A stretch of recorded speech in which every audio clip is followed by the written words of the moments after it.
আসসালামু আলাইকুম রহমতুল্লাহ। গ্রেট বাংলা নিউজের আন্তর্জাতিক সংবাদে আপনাদের সকলকে স্বাগতম। প্রথমেই জানিয়ে দিচ্ছি সংবাদ শিরোনাম। ট্রাম্পের গ্রিনল্যান্ড দখলের হুমকির মাঝে বিস্ফোরক তথ্য। আর্কটিক সাগরের গভীরে 56 দিনের গোপন মিশনে চীন। আমেরিকা ভয়ে কেন? করোনাকালের ভয়াবহতম শৈত্যপ্রবাহে বিপর্যস্ত যুক্তরাষ্ট্র। বাতিল করা হয়েছে 10,000-এর বেশি ফ্লাইট। দুর্যোগকালীন পরিস্থিতি ঘোষণা 12 রাজ্যে। আইসির বিরুদ্ধে যুক্তরাষ্ট্র জুড়ে বিক্ষোভ। স্থানীয় প্রশাসনের মুখোমুখি অভিবাসন বিরোধী সংস্থা। অস্থিতিশীলতার জন্য ডেমোক্র্যাটদের দোষারোপ ট্রাম্পের। ইরানের খুব কাছে মার্কিন সামরিক বহর, যে কোনো সময় হামলার শঙ্কা। কড়া জবাবের হুঁশিয়ারি খামেনি সরকারের। মধ্যপ্রাচ্য কি রক্তাক্ত হবে? পারস্য সাগরে মার্কিন নৌবহর। রণতরী থেকে শুরু করে ক্রুজ মিসাইল সমৃদ্ধ যুদ্ধজাহাজ আর ফাইটার জেট রয়েছে বহরে। পুরোদস্ত যুদ্ধের জন্য প্রস্তুত, পাল্টা হুঁশিয়ারি ইরানের। এতক্ষণ শুনছিলেন সংবাদ শিরোনাম, এবারে শুনবেন বিস্তারিত। প্রিয় দর্শক মণ্ডলী, মূল ভিডিওতে যাওয়ার আগে সকলের কাছে অনুরোধ করব, প্রতিদিনের অথেন্টিক লেটেস্ট আন্তর্জাতিক সংবাদগুলো সবার আগে পেতে আমাদের এই চ্যানেলটি সাবস্ক্রাইব করে আমাদেরকে সাপোর্ট করবেন। ভিডিওতে একটা লাইক করে চলুন আমরা একাধারে না টেনে আন্তর্জাতিক সংবাদগুলো দেখতে থাকি। ইরানের কাছাকাছি পৌঁছেছে বিমানবাহী মার্কিন রণতরী আব্রাহাম লিঙ্কন। এছাড়া যে কোনো মিসাইল হামলা ঠেকাতে ইসরায়েলে থার্ড প্রতিরক্ষা ব্যবস্থা মোতায়েন করেছে ট্রাম্প প্রশাসন। তবে ইরানে হামলা হলে কড়া জবাবের হুঙ্কার দিয়েছে খামেনি সরকার। ইসরায়েলের সংবাদ মাধ্যম চ্যানেল 12 জানিয়েছে, আগামী কয়েকদিনে মধ্যপ্রাচ্য পরিস্থিতি আরও উত্তপ্ত হয়ে উঠতে পারে। দেশটির বেসামরিক বিমান চলাচল কর্তৃপক্ষ আকাশসীমা বন্ধ করে দেওয়ার মতো সতর্ক সংকেত দিয়েছে। মার্কিন প্রেসিডেন্ট ডোনাল্ড ট্রাম্প মধ্যপ্রাচ্যে বিমানবাহী রণতরী মোতায়েন করলেও সেটি ব্যবহারের প্রয়োজন হবে না বলে জানিয়েছেন। তবে দ্রুততম সময়ের মধ্যে মধ্যপ্রাচ্যে মার্কিন সামরিক শক্তি জড়ো হওয়ায় সর্বোচ্চ সতর্ক অবস্থানে আছে ইরান। তেহরানের একজন জ্যেষ্ঠ কর্মকর্তা হুঁশিয়ারি দিয়ে বলেছেন, ইরানের মাটিতে যুক্তরাষ্ট্র বা তার মিত্র ইসরায়েলের যে কোনো হামলা সর্বাত্মক যুদ্ধ হিসেবে বিবেচনা করা হবে। ইরানের ওই কর্মকর্তা আশা করছেন, যুক্তরাষ্ট্রের সামরিক সমাবেশ বড় কোনো সংঘাতের জন্য নয়, তবে ইরানের সেনাবাহিনী সম্পূর্ণ প্রস্তুত আছে। সার্জিক্যাল, সীমিত বা যে কোনো হামলার জবাবে ইরান তার সর্বোচ্চ শক্তি ব্যবহার করবে। এদিকে ইরানের অভ্যন্তরে প্রতিবাদ বিক্ষোভ আপাতত নিয়ন্ত্রণে থাকলেও যে কোনো মুহূর্তে আবারও ফুঁসে উঠতে পারে। কেননা যেসব অভিযোগের জেরে বিক্ষোভ ছড়িয়ে পড়েছিল সেগুলোর সুরাহা হয়নি। ফলে সুপ্ত এক আগ্নেয়গিরি হয়ে আছে জনতার ক্ষোভ। যে কোনো সময় হতে পারে আরো বড় বিস্ফোরণ। ইরানে কি পরিবর্তন আসবে? কি বলছেন বিশ্লেষকরা? হিজল জুবাইরের ডেস্ক রিপোর্ট। বিক্ষোভ থেমে গেছে, ইরান আপাতত নীরব। রাস্তায় আগুন নেই, থেমেছে স্লোগান। কিন্তু এই নীরবতা স্বস্তির নয়, যেন ঝড়ের আগ মুহূর্তের অস্বস্তিকর নিস্তব্ধতা। ইরানের রাষ্ট্রযন্ত্র শক্ত হাতে বিক্ষোভ সামাল দিয়েছে বটে, কিন্তু যে ক্ষোভ থেকে এর বিস্ফোরণ, সেই ক্ষোভের কারণগুলোর সমাধান হয়নি। বিশ্লেষকদের মতে তেহরানের সামনে এখন খোলা আছে মাত্র দুইটি দরজা। হয় যুক্তরাষ্ট্রের সাথে ব্যাপক আপোষ করে নিষেধাজ্ঞা থেকে বাঁচা ও অর্থনীতি সংস্কার করা, না হয় আরো বড় গণ অভ্যুত্থানের মুখে পড়া। অর্থনৈতিক টানাপোড়েন, রাজনৈতিক অনাস্থা আর নিরাপত্তাজনিত অনিশ্চয়তা সব মিলিয়ে ইরান এখন এক কঠিন সন্ধিক্ষণে দাঁড়িয়ে। আন্তর্জাতিক পর্যবেক্ষকদের ভাষায় বর্তমান অবস্থান কোনোভাবেই দীর্ঘমেয়াদী সমাধান নয়। খামেনির রাষ্ট্র ব্যবস্থা এখনো ভেঙে পড়েনি ঠিকই, কিন্তু পরিবর্তন না আনলে এখান থেকে পরিস্থিতি কেবল নিচের দিকেই যাওয়ার আশঙ্কা।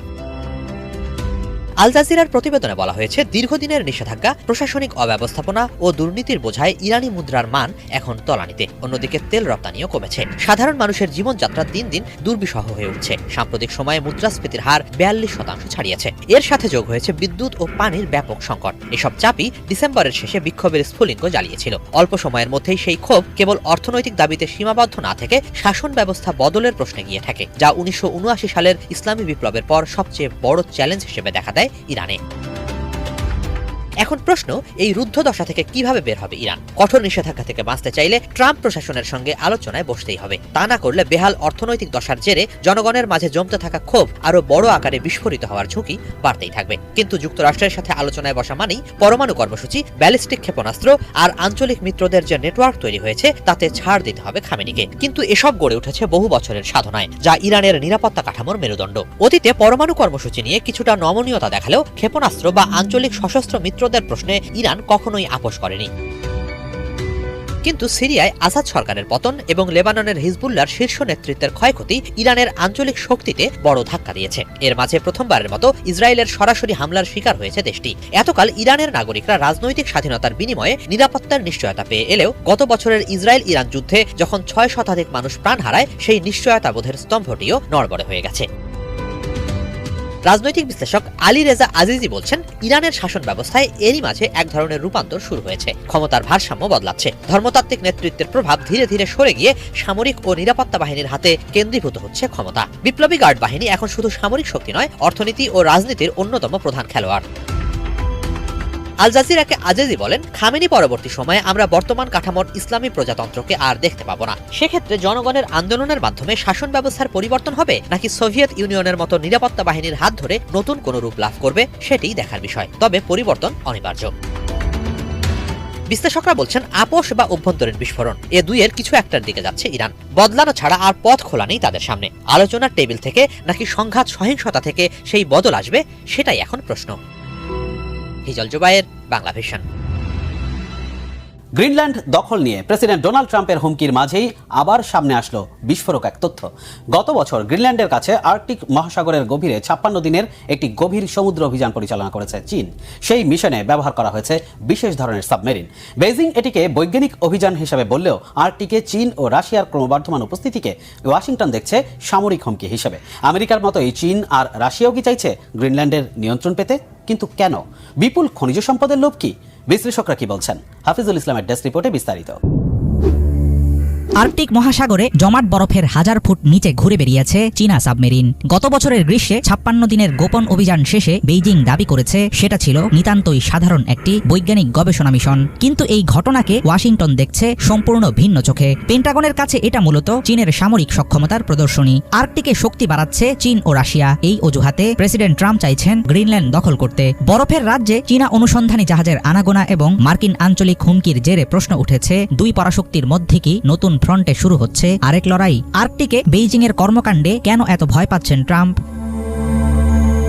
ডেনমার্কের অধীনে থাকা বিশাল দ্বীপরাজ্য গ্রিনল্যান্ড এখন আন্তর্জাতিক মনোযোগের অন্যতম কেন্দ্র। এখানে বসবাস করে মাত্র 56,000 মানুষ। ভৌগোলিকভাবে দ্বীপটির কৌশলগত অবস্থান ও মাটির নিচে থাকা বিপুল খনিজ সম্পদ টেনে এনেছে চীন ও আমেরিকার মতো পরাশক্তিকে। সামরিক ঘাঁটি তৈরি করা গেলে এখান থেকেই নিয়ন্ত্রণ করা যাবে আর্কটিকের বিস্তৃত সমুদ্রপথ। ট্রাম্প দাবি করেছেন গ্রিনল্যান্ডে আধিপত্য বিস্তারের ছক সাজাচ্ছে চীন। অবশ্য বিশ্লেষকেরা বলছেন ট্রাম্পের লক্ষ্য চীনকে ঠেকানো নয়, বরং আর্কটিকের সম্পদ ও গোটা অঞ্চলের কৌশলগত নিয়ন্ত্রণ নিজের হাতে রাখা। গত বছর আর্কটিকে গবেষণা জাহাজ এবং সমুদ্রের গভীরে চলাচলে সক্ষম সাবমেরিনের মতো বিশেষ ধরনের সাবমার্সিবল পাঠিয়েছিল চীন। 56 দিন ধরে বরফের নিচে চলেছে গোপন অভিযান। বেইজিং বলছে এটি ছিল জলবায়ু পরিবর্তন এবং মেরু অঞ্চলের প্রাণীজগৎ নিয়ে গবেষণা। কিন্তু বিষয়টিকে ঘোর সন্দেহের চোখে দেখছে আমেরিকা এবং পশ্চিমা মিডিয়া। ওয়াল স্ট্রিট জার্নাল লিখেছে, চীনের এই প্রযুক্তি। প্রিয় দর্শক মণ্ডলী, আজকের ভিডিওতে আমরা মোটামুটি অনেকগুলো আন্তর্জাতিক নিউজ কাভার করার চেষ্টা করেছি। আমরা এই চ্যানেলে আন্তর্জাতিক সকল প্রকার লেটেস্ট আপডেটগুলো আমরা প্রতিদিন একটা করে ভিডিও আমাদের এই চ্যানেলে দেওয়ার চেষ্টা করব।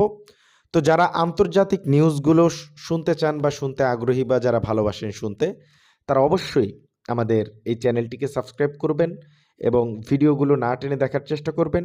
আশা করছি আপনারা দেশ বিদেশের সকল ধরনের আন্তর্জাতিক সংবাদ আপনারা এই চ্যানেলে শুনতে পারবেন। আজকের ভিডিও এ পর্যন্তই। সকলেই ভালো থাকবেন, সুস্থ থাকবেন। দেখা হচ্ছে পরবর্তী অন্য কোনো ভিডিওতে।